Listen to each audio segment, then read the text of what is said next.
Andy Carroll is having a party, and you know the rest. I ain't going to tell you the rest. We have finally come back from going 1-0 down to win a game 2-1. We've taken the 3 points home. It's a delayed Christmas present. It's coming the new year. We are officially unbeaten in 2018. We have played 1-1 in 2018. Let's hope this is going the right way moving forward. Guys, welcome back to our channel. We're joined by Luke and Alf. So I'll just throw straight over to yourself, Alf. Go for it. Just give a kind of quick overview of the game and your opinion on the result. Well, first of all, I thought that obviously the result fantastic. I thought we struggled for most of the game, certainly the first half. But as soon as Noble came on the second half, that's it. Then he was starting to, we found somebody who could pass in the middle of the park. It started to open up, and then we got Arnie was having a great game as well. I thought Masuaku was having a poor game as well. But we started to find some passes, some crosses, and then a great cross from Arnie. For Carroll to level up, and then just again, just a great cross again, and Carroll scored a second. Who knew he could score? Who knew? Who knew? I did. I backed him for ages. Look, we have. I mentioned it in the opening there that we've come from a terrible record of when we're down 1-0 to actually turning round and winning the game 2-1, which is desperately what we need to break that bit of a kind of crappy statistic. What were your thoughts on a bit of an overview yourself? Yeah, broken the hoodoo now. So hopefully 2018 is much better than 2017 and we keep the old ball rolling. That was the most unexpected, frustrating, surprising, nerve-shattering, you name it. Game of 2 half, cliche game, you can name it. It was everything. That's basically, as a West Ham fan, that's as good as it gets for sort of getting the art going, because it was how have we won that? How have we got the 3 points out of that? How has Carroll hit a goal like that with his right foot and scored? Yeah, with his wrong foot. With his wrong foot. Unbelievable. Well, I tell you what. Well, I mean, listen, we've got the points. It's great. It's fantastic. But let's go kind of dissecting the game a little bit. Team selection, Alf. What were your thoughts initially on the team selection? Well, I'm not sure if I'm alone or with the masses here, but I thought it was totally wrong. Kouyaté and Obiang in the middle. I thought, what are we doing? And Carroll up front. I thought it was just going to be one-dimensional long ball. I just didn't think it was. I thought we were just going to make life really hard for ourselves. I thought it was a really winnable match. Before it, I thought we could have been a lot more adventurous, a lot more attacking, and I just didn't think, especially in the first half, I've proven my point really. But thankfully, it went better in the second half. Absolutely, and I mean, over to yourself. Look, we done myself and you done the preview. Literally, was it yesterday? I think it was. And one player we were disappointed not to see starting was Chicharito. What were your thoughts on him not even starting for today? With me with Chicharito I'm kind of, obviously I love the guy. I think he's a massive talent. But for me, there's only going to be a point of starting Chicharito if you're going to start playing to his strengths. Yeah. So if if you got him up front, you've kind of got to work for him. So you've got to keep putting the balls in, make sure he's in the right place to get him. He's learning how to do more work for the team at the front line, which is good to see. He's finally adapting to the way we play, and he's not just playing for a top 6 club or whatever. Yeah. But when I saw Carroll, I immediately kind of thought, are we at home or away? It seems to me like that's quite an away formation. I mean, we played up for anyway for God knows how long now. Same old players. It wasn't any different really, to be fair. Kouyaté and Obiang clearly ain't working, but I think it's more Kouyaté's problem than it is Obiang's problem. But with Carroll, I'm over the moon that he got the 2 goals, because when I saw him, I think, okay, if he's in, let's get something out of him. Problem is though, and I will make this point, is that when you've got Carroll up front, the main thing you've got to do is pump balls up to him. And all we've tried to do for at least a good majority of the game is play this pretty football where we pass it constantly, side to side, back and forth, side to side, along the box, thinking let's get some from the midfield to make something happen, let's get Lanzini back, thinking, well no, hold on, if no one's doing anything, plan B is to knock it up to Carroll, make him do something, make the defenders worry. We weren't doing that. In fact, what we were doing, passing straight into midfield, we were getting overrunning the midfield, and boom, counter-attack again from West Brom. So finally, Criswell gets on his noggin to put a decent cross in. Carroll gets, okay, I'll get on the end of this one. Boom, 1-1. Yeah. So if we've been doing that more throughout the game, might have been more goals. I'm not saying that. I'm just saying, you know, it could have happened. It could have not. There's a lot of fans out there that are digging Carroll out, but to be fair, I do find he drops back a lot. But then, like you said, look, he's got no other choice if the ball's not finding himself. We have this issue with our forwards anyway. If the ball's not coming to them, then they're not just going to. I think we were listening to the commentary, and Tony Gale was constantly saying, well, we want Carroll to be up top waiting for the balls, but equally on a reverse thing on that, if he's not going to get the ball, he's not going to stand up there the whole game and wait for it. It is frustrating as a fan. It's frustrating because we just want, and that's the missing link we're missing. That's the link we're missing as a team. Alf, you've got a point now. Yeah, no, I just wanted to add to that, and I completely agree. But all I would say is, you know, all those balls that they were trying to pump up to Carroll, when they weren't reaching him. And if they were reaching, if they were getting anywhere near him, if you kind of watch, I'm going to watch Match of the Day later and just sort of get this verified. But he was never jumping for the ball. You know, it's like white men can't jump for the ball here. You know, it's like, you know, well, his strength, right? Yeah. His strength is you know, his head. Let's face it. I know he's got a great left foot. If he ever used it, he's shown he's got a good right foot. And a good right foot, yeah. Yeah, but. Again, who knew? Yeah. But what I'm saying is his strength is with his head. What if he's not jumping? So I kind of question, is he sort of protecting his body, protecting the injury because he just doesn't want to jump for the ball? So if he's not getting the ball, you know, if the ball isn't going anywhere near and he isn't jumping for it, that's when, you know, the first half, you know, he was out of the game, really. Yeah. You know? I tell you what, it's going to do our team the world of good to get a victory under our belt. Any team, obviously, but to not be conceding more than one goal, I suppose, is also another positive. Because at times today or tonight, our defence was not great at all. And to be fair, I mean, I can't really remember Adrian making any crazily good saves. I don't think he really needed to. I think he was lucky because I think West Brom were not on fire in terms of in front of goal. So I think we got away with that side of things. But what I will say is, and I mean, do you know what? It's the most random point, but there was a cross that came in at 12 minutes, and the way Adrian collected it with his one hand, and then immediately fed Masuaku on the wing. Masuaku went on a great run up the top, and I think he got the ball got taken off him. But the point is, he is offering a threat, and he is backing up a lot of the plaudits of what he's getting, and he deserves to start. But what were your kind of thoughts on our defence, Alf? Over to yourself for that one. Oh, okay. Well, I'm a bit of a defensive bloke anyway. I love my defence, and I tell you, Reed, he shouldn't have been on the pitch. I'm sorry, he was just making so many mistakes. If you notice in the first half, he was actually being pulled so far out of position. He was almost coming up to the halfway line, he was leaving his defence, you know, defensive line, and coming up into the midfield and just being pulled way out of position. Made so many mistakes. And that first goal, you know, and I could hear the commentators say, well, you know, we've got Storm Eleanor coming over. Well, I tell you what, it was Alona Gay when you dropped the bomb, you know, when McLean went in and scored, because, you know, it was Reed who let that situation occur.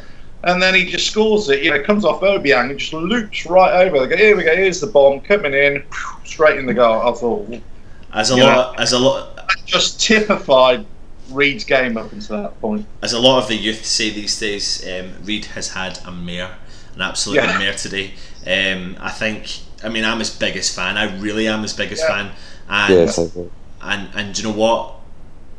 I can't really count on many. A couple of finger. I don't even know what I'm trying to say here. But the point being, I don't think Reed really does put a foot wrong a lot. But if the fact that we've won the game, I'll give him the benefit of the doubt. But I am disappointed because I can't even defend him tonight. He was awful tonight. He did give away the first goal. We go on about jockeying as a defender. He jockeyed so much that he didn't even tackle. He was standing off the ball, and I do feel sorry. I think he has played alongside not the greatest of defenders most of the season, and he's had to cover a lot of the way. But tonight, he's not had a great game. Luke, what are your thoughts on it? Yeah, I think he's definitely struggled today. I mean, for example, the McLean goal, I practically almost threw me, glass of water at him when he didn't make the first tackle. When he let McLean go past. It's just having that. And it's something I don't just look at. I don't look at Reed. I look at the whole back line as it is, because we're still kind of playing with Creswell as a makeshift left back, and he's doing a job, but that's not his position. And I think when you look at the whole of defence, they're just lacking this confidence. They're lacking this confidence to make tackles, to make any movement where they're going to get themselves out of danger. And they're scared to get in a defender's face, to start knocking it about. And they got a bit bullied tonight. I mean, the only time I really saw them make a challenge was when Bonner let the ball get past him for Burke, for West Brom, and happened to make a really good recovery challenge just in front of goal. But apart from that, I haven't looked at that back line. Okay, yes, the back line, they've kept 3 clean sheets against this team and that team, whatever. But genuinely as a whole, I look at them, and I'm just an armchair fan. So I'm a fan looking onwards. But I'm not a Premier League manager. I'm not a Premier League club. If you're analysing our defenders, and I can tell what they're going to do. Here we go. It's next 10 seconds, 15 seconds of passing it back, asking someone to pick that ball up, not looking far, looking up, looking behind, going back to Adrian. And it's just with him and Ogbonna, there's just this lack of confidence where, if one of them fucks up, the other one's going to try and, is he going to fuck up? Am I going to have to keep going for him? If I make this challenge, he gets past me, is he going to have about, endless room to go and make another shot? It's just that thing of, no, I'm going to make this tackle, I'm going to go, I'm going to clear this ball, you ain't getting past me. They're going, I don't know what am I doing. That's to me what it looks like anyway. I tell you what, to add fuel to the fire, you add in Zabaleta and Creswell to the mix. I mean, Zabaleta's just not having a great run of games just now. He is, I mean, again, I felt like he was caught out left, right and centre. There was a point in the game where he swept in and the ball was so far gone, his leg was still sweeping forward for the tackle. It was, and do you know what? I love the guy. What a great professional. I think on his day he can have a really good game for our club, but he's not got the legs anymore. He's got legs going forward, he doesn't have the legs coming back, but he just doesn't have that coverage or that ability, or the team doesn't back him up like he used to have at Man City. Alf, I know I've said this quite a lot, but what are your opinions on? For me personally, Zabaleta is becoming a big weak link for us. Yeah, again, I think I've said this before last time we spoke, but I think he's looking at his forward play, not his defensive play, and he's just his frailties all over the place. Yeah. He was trying to bomb forward, and he was creating that overlap opportunity for Lanzini or whoever to pass the ball to him. So he was getting a bit of joy down that right hand side and trying to get to the byline a couple of times. He got taken out, I think it was by McLean, in one which I thought was a definite foul. But the ref didn't give it at all. I don't know if you remember that one, but again, he was coming in late. He just didn't look good in defence at all. I mean, plaudits go to Ben Foster. He had 3 or 4 great saves tonight. And the player that we were told that wasn't even going to play but did play was Solomon Rondon. I mean, the guy, is he someone that, I don't know, is it someone that West Ham would like, because he plays that role up top himself fantastic, and he really does. He knows how to hold the ball, he knows how to run away from the goal, to bring other players in and then create opportunities. What's your thoughts on his performance in particular? I know this is a West Ham channel, but yeah, no, but he's a weird one. I mean, he did sort of mug us off really, because we did a preview. He said he wasn't going to play. He did play. Mug us completely. He's a bit, to me, he reminds me a bit of a Venezuelan Carlton Cole, where he's a big lump up front. When you see him get a chance in front of goal, so there's sometimes where he passes it off for a corner kick, and you never know if he's actually going to score. So when you watch him, you think to yourself, well, if he ain't going to score, he's got to do that work up front. And so, he was fine, but he's a West Ham player. Yeah, we could do a play like that. We could do a million players who do a job right now, because our players still don't do 100% job as it is right now. So we could do with anyone who could come in and work their arse off and do whatever. And he was a menace. First half he was a menace, but second half I didn't see him. He didn't sod all. So I don't know if we done that tactically, looked at that, or if he was just told by his manager to hang back the up so much. But it was a threat in the first half, yeah, definitely. Well, I'll tell you what, it came to the goal, crappy goal, James McLean.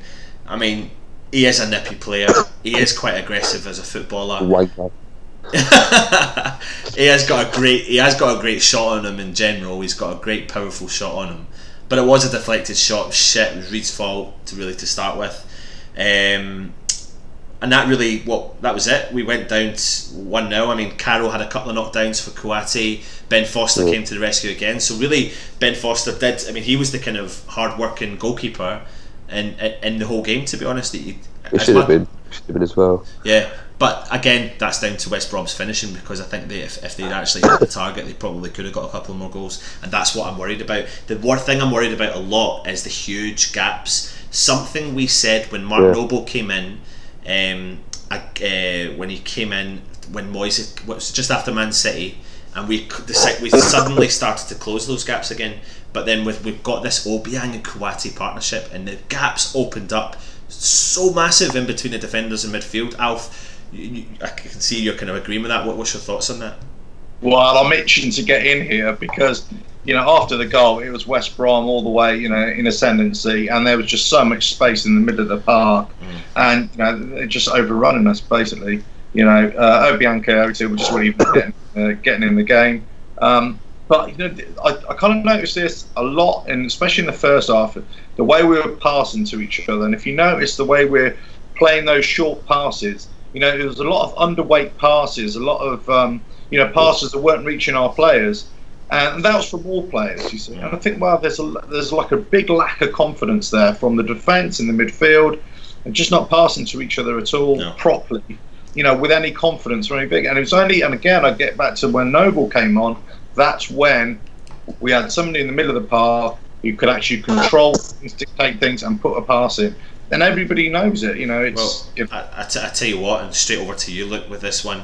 Who would have thought weeks and weeks ago that we would have been crying out for Noble to come on? And I mean, he came on for Obiang. Yeah. For me personally, what's your thoughts on the person he took his position for? I mean, he came on for Obiang. Was that the right choice?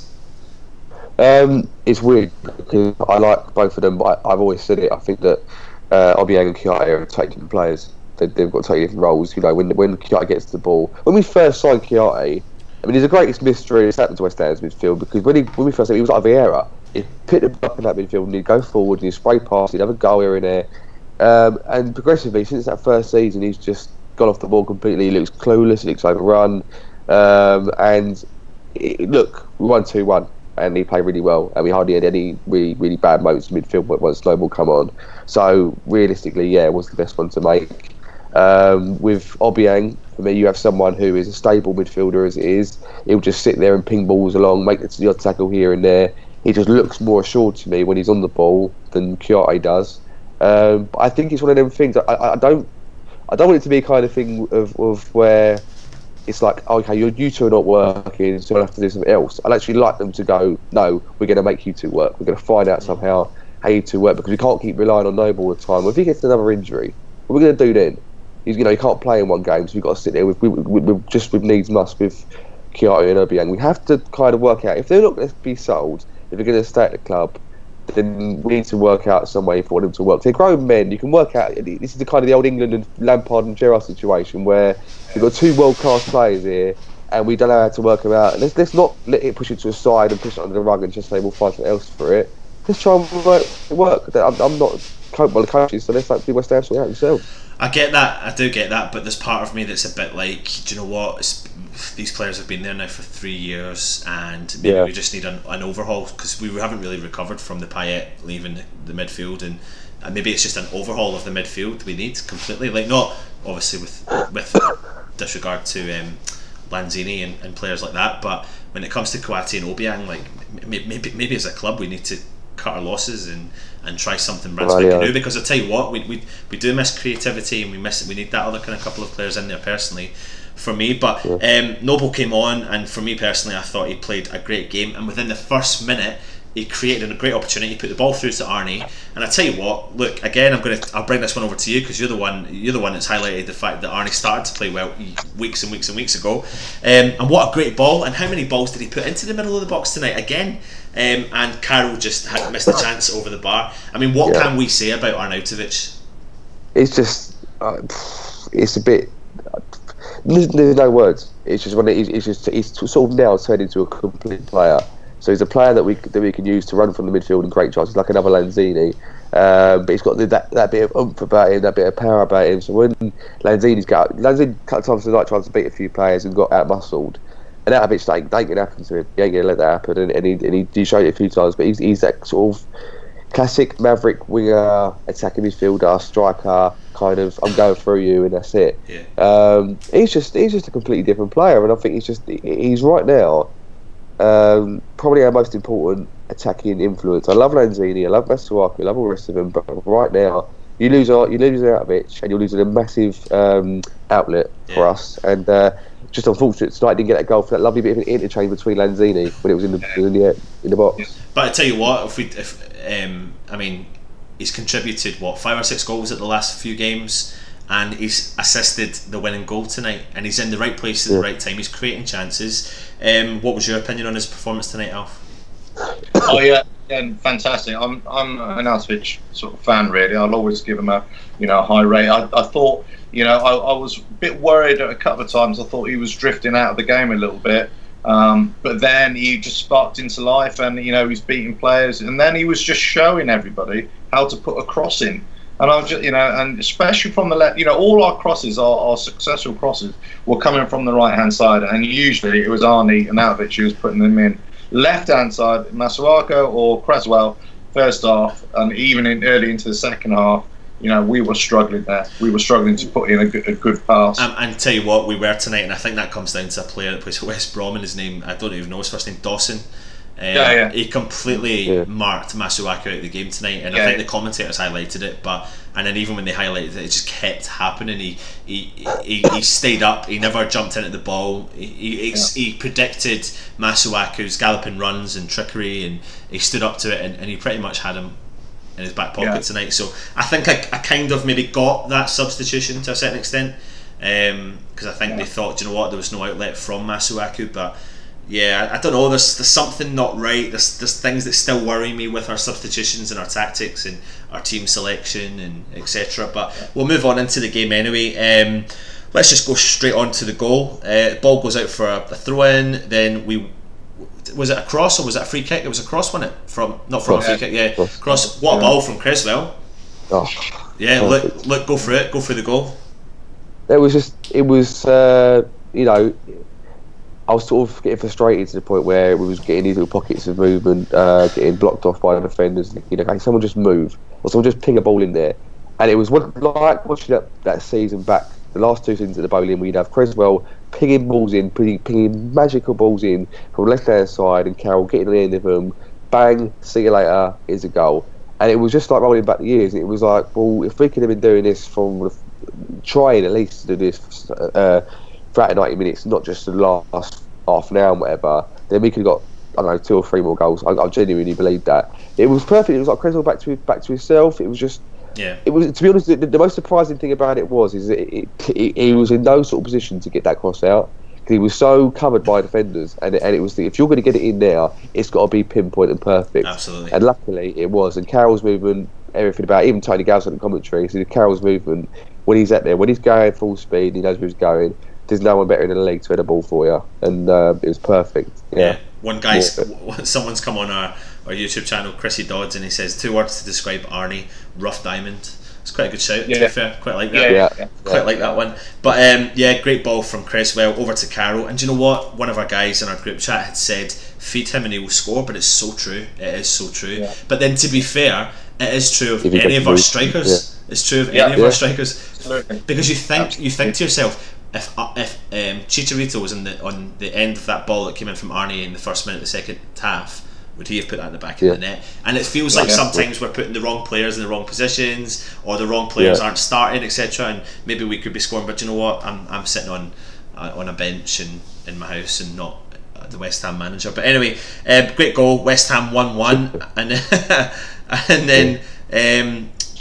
I just want to say, did you know that for that goal, the first goal, it was the first cross that we got from the left hand side that actually cleared the first defender. Yeah, great point. And it was the first ball to Carroll that he could actually run onto. Yeah. That in the whole match up until that point. Absolutely. So that says everything. Crossing, beat the first defender, get it onto a position where Carroll is actually running onto the ball, and he's going to do some damage. And that's taken 60 minutes because there was we got our first corner in the second half, and we couldn't even get the ball over the first man from that either. And that's embarrassing as a professional footballer. Like, we need to always make sure, especially when you've got big men like Carroll, Ogbonna, who's good in the air, Winston Reid, etc. Like, we need to get that ball past the first man. So yeah, great point. But yeah, Foster came into it again. He made a couple of good saves. Then we had the substitution, Chicharito, 72nd minute. He came on for Masuaku, and for me personally, I thought he had a good impact in the game. Within the first minute, he won a free kick, but he does get hacked left, right, and centre. And I'm not complaining at the fact that he goes down, because I think he actually deservedly goes down, because I think he gets absolutely smashed to pieces, and he shows that he can go in and do a bit of the dirty work. What's your thoughts on that, Luke? What do you think of his performance? Yeah, it's quite funny because at one point Tony Gale was commenting on him saying, "Oh, he hasn't brought his form from United and Leverkusen." I'm thinking, you do realise what players he was playing around in his team. Yeah, the standing was a lot better than it is here, it was. I didn't think he put anything wrong. I didn't think he'd done anything wrong. I thought he didn't light up the place either. But like you say, it's sometimes the things you don't see, the little bit of movements around defenders, little pockets of space that you find when you don't get the ball, and that helps a massive amount.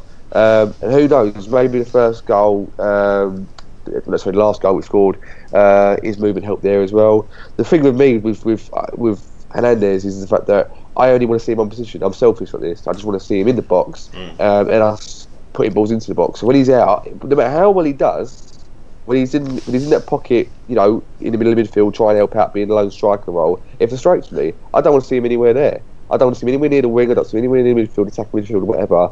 I want to see him in the box, getting balls onto his head or around him, and let him score and do his business. That's just me. I think my point to that is, he's unfortunately not had the chance to play with a really, really on form Arnautovic, and that's what I think as fans we're just desperate to see is whilst he's so high on performance, on skill, on vision of passing, etc. That's when you want to see the fox in the box of Chicharito in the middle of the park and him feeding the ball. So yeah, I mean, do you know what, he came on, and I personally think I did manage to watch.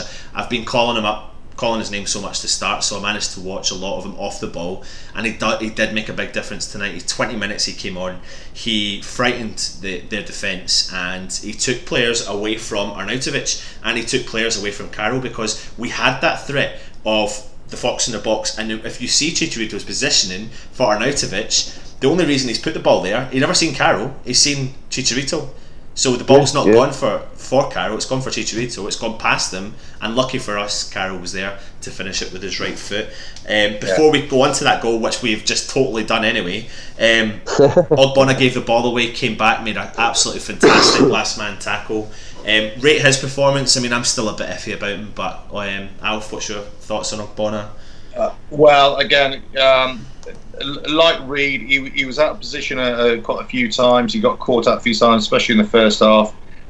He was kind of recovering. Again, I don't think he's that mobile as much as I'd probably like him to be. But that when on the counter attack, when I think it was Burke, wasn't it, for the sub came off West Brom, he just ran past him. And I thought, here we go, that's it. It's another goal West Brom here. But to his credit, he got back. I'm not sure whether he would have been able to put in a decent tackle if it was a better striker with another team.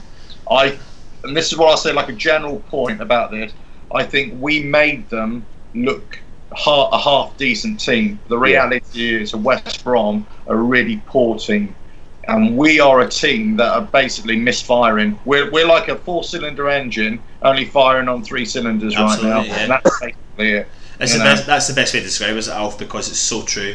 I kept thinking there was a couple of chances they had. I think the ball fell to Jakob at one point, and he smacked the ball over the bar. Yeah. And I thought to myself, do you know what? If that was like Aguero or Harry Kane or any other striker or any other player with any form of like quality about them, then they would have put that ball in the back of the net, and there was a few occasions like that. We had opportunities. We had goal scoring opportunities. Lanzini had a couple of strikes. It's a couple of great strikes. Arnie had a couple of goes as well. But they had opportunities as well, and I'm agreeing with it. Better finishers would have put those away. Let's get on to Jake Livermore with his interesting altercation with a couple of West Ham fans. It did have a little bit of an impact on the crowd, because I was watching the game and I was thinking, what's going on? And then we heard the next minute, the game had kind of stopped a little bit and they had to run over and check what was happening. But did you see that, Luke? What was your thoughts on that? Well, West Ham fans never want to shake away from a fight, are we? Let's be honest. He wasn't going to pick on any quiet ones. Look, he's had a bit of history over the past year or so with his own personal life, and maybe there's been a comment there made or something like that. Who knows? We're not airing that dugout. We don't know what's happening with anything, but it looked to me like it was. So far, I've been to the London Stadium. Obviously, being a season ticket holder, I see a lot of aggro from stewards and whatever, and it's not pretty over there when it gets a bit heated. But there seems to be a lot of laughing and commotion between the stewards and the fans at one point. So I thought, well, it can't be that bad if they're all laughing and joking about it. It's not been too far ended. So I don't know. Maybe he's just pissed off his own performance. He's come off and he's just gone for someone, and then he's gone from there. But yeah, it was a surprising one. It doesn't happen very often. Yeah, I felt like we had to mention it because it was a reasonable talking point. But let's get back. I'll be interested to see if the FA have anything to do about that, because that's basically a player going into the crowd. Yeah, absolutely. And it's not as if he's standing on the other side of the advertising hoarding and just having a go at a fan. He's actually stepped over there. Yeah. So that'd be interesting, regardless of what the fan has said. But on our luck, it'll be West Ham fan, horrible, scummy, hooligan West Ham fan. And then we'll get a stadium ban. We'll have no fans for a couple of games and etc. Karen Brady's dream will come true. That there's less West Ham fans in there. Plaudits to Declan Rice. He came on. Cresswell got injured. Didn't have a great game tonight. Declan Rice. I mean, I can't remember who the player was. Robson Kanu. He turned our defence inside out. Had a great opportunity, and I tell you what, Declan Rice, for the youth, for his ability to be able to make that tackle, and then the mazy run he made, and he put on Chicharito. I mean, unbelievable. What's your thoughts on that, Alf? Or Luke? Go over to you, Luke, for that one. Okay. First of all, the issue with Cresswell, which is the first time he come on, I actually kind of not. I'm gonna be careful how I say this, but I wasn't smug when it happened, because you can see David Moyes going, I've just brought off Masuaku, and now my left back, the left-sided player has gone injured. and I immediately thought to myself, well, hold on, this is now a sign that we have to sign more players in depth. You have to have more than one left back in your team. And what it is, he's a makeshift left back as it is. So at that point, I thought, made your own bed with that one, West Ham. But when Rice come on, I thought to myself, well, okay, maybe Obiang will change to the left now, left-sided defender, and Rice will cover the central mode. But he didn't at all. He was out there on the left-hand side. I thought, okay, I'll be interested to see how he gets on here. Made the fantastic tackle, last-ditch tackle in the box. And I thought to myself, go on in, lad, carry it on, see what you can do. And that run deserved a goal from the whole play from it. And it just shows you that, you're looking at this kid, and he's got a baby face about him. That's what if he had a beard, he'd be dangerous. He's got a very young look to him, very young, but he looks like he's been playing the game 5 years. Yeah. He looks like he knows what he's doing, where he's going to bow. He's got that bit of passion in him, and for if there's any reason to start, that's a sub appearance to say, here I am. You got injuries now. Yeah. Start. Why not? Why the fuck not? I tell you what, I mean, Alf, going by David Moyes' comments from since he's been in at the club, there's players there that need to be dropped, in my opinion. What are your thoughts on that? Yeah, absolutely. I'm a great believer in you play your informed players, and if players are not performing, this is a performance business. This is a results business. So if they're not performing, they shouldn't be playing, regardless of what name's on the back of the shirt. You give them a chance, you maybe give them an extra game just to prove themselves. But if they're not, then they've got to show it in training as opposed to just keep them putting them in. But I'm a great believer in actually letting the kids and developing the kids. And Rice is one of those players. And I just want to make this other point, actually. Every good team, every great team has a player, like a utility player, you can put him in any position Yeah. And like, if you remember the Man United under Sir Alex Ferguson, you had John O'Shea, not a great player, but you could put him in any position and he'd do a job. Yeah. Rice is going to be that player for us. I mark my words. I think he's a great prospect, a great talent. I think he's played pretty much everywhere across the middle of the park and across at the back of the back line. But yeah, I mean, it's exciting to see him. It's exciting that he's getting chances in the team, and you know what, he's not letting himself down whatsoever. And it's exciting to think that, and hopefully, if Reece Oxford is being brought back to challenge for a place in the first team, that maybe the FA Cup could be a sign of potentially a future partnership. I don't know, am I making a big judgment here, but we'll see. But we'll leave that to the Shrewsbury preview that we do. Finally, I think we've got to get the players more, the young players more into the first team squad, and they've got to be in and around it. I know Moyes got into 23s training with the first team, but we've got to be playing them more. Especially when our first team players aren't performing. We've got to say, right, let's give them a go. Put them on 20 minutes to go and just give them that exposure. 100%. Yeah, absolutely. We'll go back to the preview predictions. I've got a suspicion. Oh no, I said 1-0, 3-1. You said 3. Did you not say 3-1? No, I said 3-2. You said 3-1, didn't you? That's the 3-1. Yeah. I think it was Rich that said 2-1. Rich said 2-1, and he didn't include Carroll any of them goals. Alf, what did you say? 2-1 as well? Check my Twitter feed. Right, we'll do that. We'll put a link on it. 2-1. So yeah, I mean, do you know what? It's 3 points at the end of the day. Get on to the goal. Andy Carroll thought, do you know what? I've had a great party, but I want to go to the after party. And in the 93rd minute, that was a good one, I quite like that one. In the 93rd minute, he popped up with his wrong foot, and he never side-footed it through from a tight angle for his wrong foot as well. And in the back of the net, and the crowd went mental, as did we all. And we have walked away with the 3 points. To round it off, Luke, over to you first. What's your thoughts on the full thing? Give us your kind of rundown on it. It was. Look, if I'm honest, if we're doing a half-time review with the first half, I would have got hammer and tongs in. I wouldn't let them get away with it at all. But as everyone has got the 3 points, I'm going to let them get away with it tonight, because I thought, okay, it's a cliche, you have your game of two halves and whatever, and I still don't think we were brilliant for all of the second half. But we need to start stepping up for a full 90 minutes now. And I know that we're happy that we've beaten West Brom in the last minute, got the 3 points, desperate and all that lot. We should be beating teams like that comfortably without needing last minute goals, without needing all these tactical changes to try and mastermind. West fucking Brom. They're not won a game for 4 months. Out of space now, a Galaxy team that they're a very straightforward club. It only took a few knocks and bandages and a bit of attacking play, a bit of pressure from them to start getting yellow cards and all the rest of it. So I'm hoping. And the funny thing is that we got Spurs coming up in the next game, and we were in probably the depths of the low when we went to play them in the cup, and we didn't think we'd get anything there, and we did. And I'm just hoping now that we're not going to go, okay, we beat West Brom, don't need to beat Spurs because they're doing really well, and no one's going to expect us to beat them anyway. So hopefully we go to mentality. But I'm very relieved about beating West Brom, but I shouldn't be relieved. I should just be like, okay, yeah, just beat West Brom. Yeah, so what? I mean, some interesting results happened this week, but Crystal Palace again have beaten Southampton 2-1, so they've smashed themselves right up that league. They're on 22 points, we're on 21 points.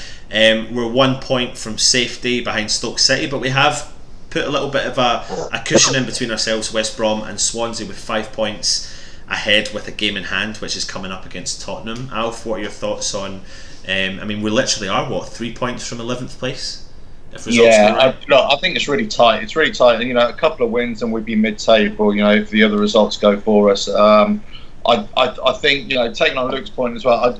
I think tonight's performance or result kind of papers over the cracks. It does, absolutely. Of the deficiencies that we've got, and a better team is going to take us apart unless we sort out midfield, unless we get more confidence in defence.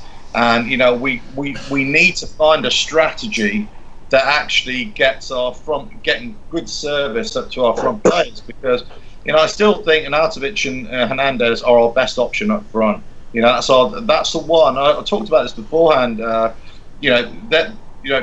Carroll doesn't give us any mobility, whereas Hernandez gives us some mobility. And as soon as he came on, that's it. It all started opening up. And, you know, Arnie can play on the right, he can play on the left. You notice Arnie came all the way to the left-hand side, you know. And then, you know, Cheech was there. It's so much better. But we've got so many problems in the centre of the park. Yeah, I think my kind of way of describing that would be we are papering over the cracks. There are a lot of cracks there. Things to look at are the Reid Ogbonna partnership, the Kouati Obiang partnership, and the team selection up front. There's a lot of issues there. We have players coming back from fitness. It looks like Sacco is headed out the door, which is, for me personally, is good news. He's not featured, and I'm glad about that. I think it's time he actually does leave. If a club comes in, if a club comes in for some other players, then I'll be happy about that. But I'm not excited about the transfer window, if I'm being completely honest. But we'll do this transfer special. I think we're going to do it early next week. We'll get as many people involved as possible. We'll keep that one for that. Any final points, guys, before we head? I mean, we've got the points. It's a positive. We need to take the positive. We need to build on momentum. Yeah. Go for it, Luke. Yeah, can we get Andy Carroll to do more naked pictures in hotel rooms, because obviously he's doing work and working well, he's getting goals. So I didn't like it. I don't like seeing a naked man, but I'm thinking, well, you know what? If he's building your confidence, mate, go for it. If you will, get a few more naked. Let's get a few more goals out of him. At least we can say he lives life to the max, because he certainly does. He doesn't shy away from doing what he wants to do. So that doesn't hurt me $100 a week, is it? Yeah, exactly.